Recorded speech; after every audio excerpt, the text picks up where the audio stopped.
বাংলাদেশ কৃষি ব্যাংক ময়মনসিংহ বিভাগে ২০২৫ সালের ২৫ ও ২৬ অর্থ বছরের ব্যবসায়িক লক্ষ্যমাত্রা অর্জন ও ব্যবসা সম্প্রসারণ বিষয়ক সম্মেলন জামালপুরে অনুষ্ঠিত হয়েছে। জামালপুর শরীফুল ইসলাম ঝোকনের রিপোর্টে দেখুন বিস্তারিত। বুধবার দিনব্যাপী স্থানীয় শহীদ সফওয়ান সদ্য অডিটোরিয়ামে অনুষ্ঠিত সম্মেলনে প্রধান অতিথির বক্তব্য রাখেন বাংলাদেশ কৃষি ব্যাংকের ব্যবস্থাপনা পরিচালক সঞ্চিয়া বিনতে আলী।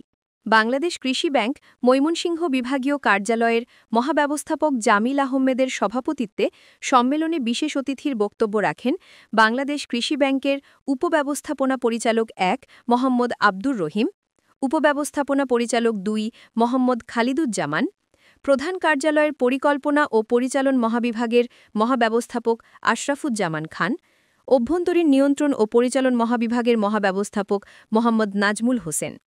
সম্মেলনে ময়মনসিংহ বিভাগের ২০২৫-২৬ অর্থ বছরের ব্যবসায়িক অর্জন বিষয়ে আলোচনা হয়।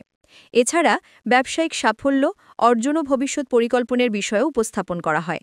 সম্মেলনে ময়মনসিংহ বিভাগীয় কৃষি ব্যাংকের সকল কর্মকর্তা উপস্থিতি ছিলেন।